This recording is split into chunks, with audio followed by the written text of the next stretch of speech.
Assalamualaikum, selamat datang buat teman-teman yang baru saja bergabung.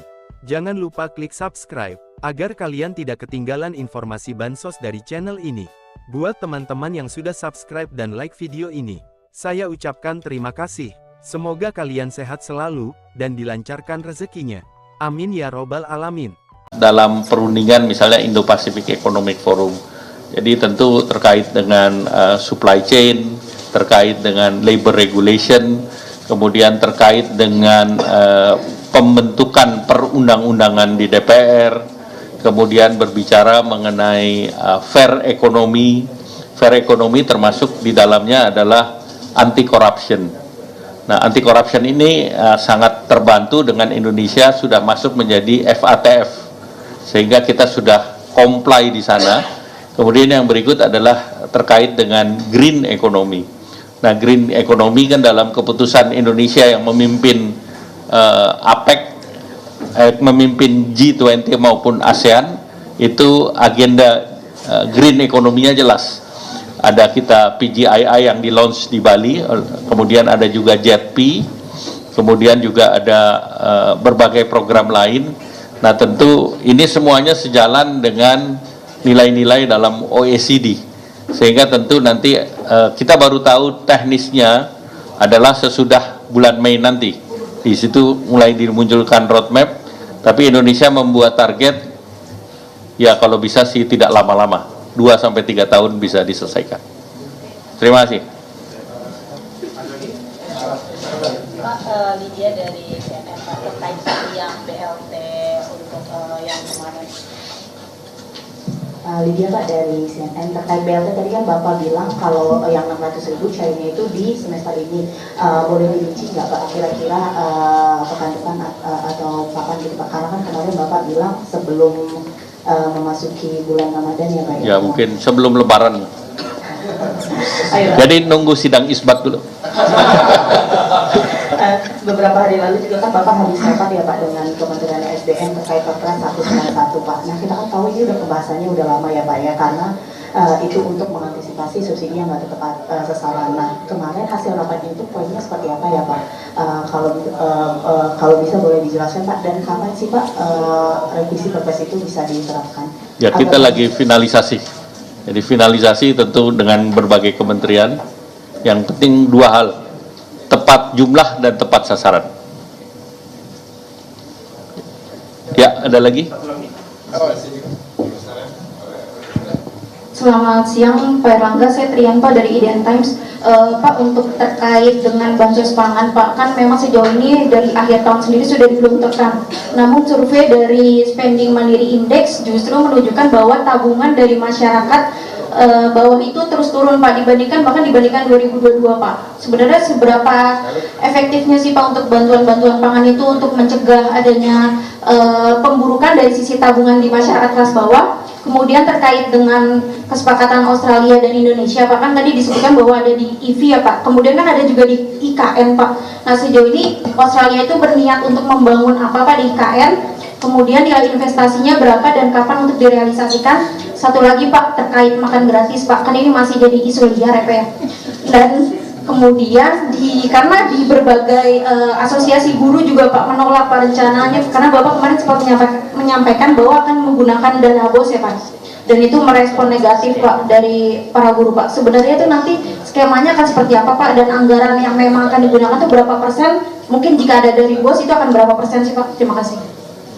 Ya, pertama dana masyarakat meningkat akibat COVID.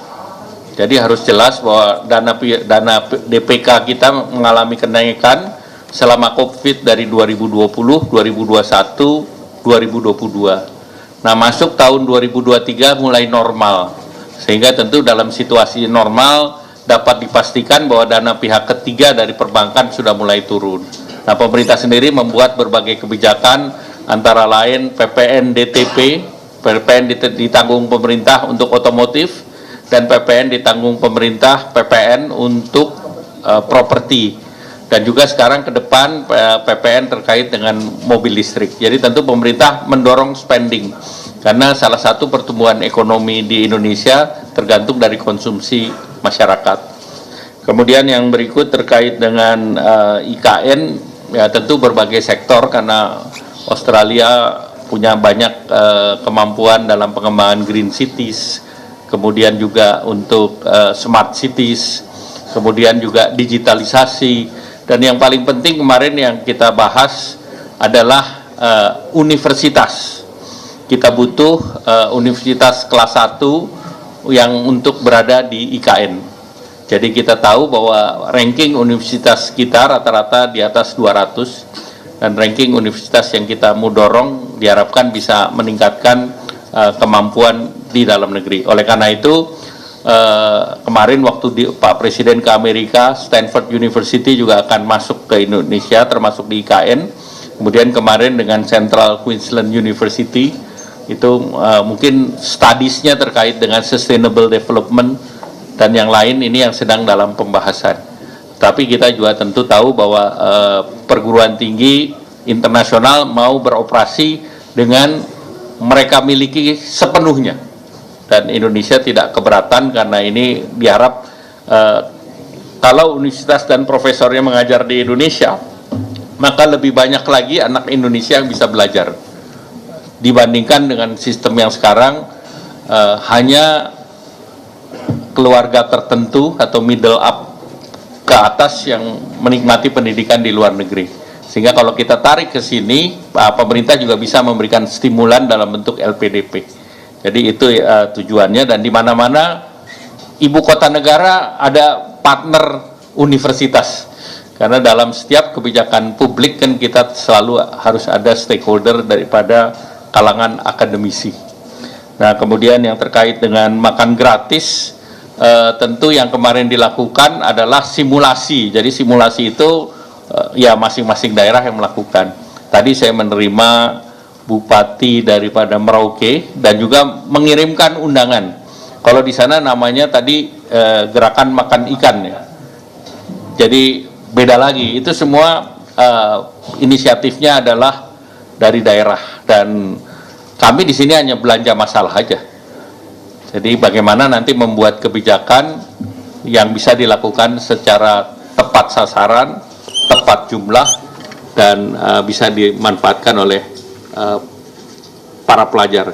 Dan sekali lagi kita baru bahas di dalam APBN sesudah ada keputusan daripada KPU siapa pemerintah yang akan datang. Jadi kan kita selalu sebut pemerintah yang akan datang. Karena pengguna APBN 2025 adalah pemerintah yang akan datang. Demikian. Ya, terima kasih. Cukup ya.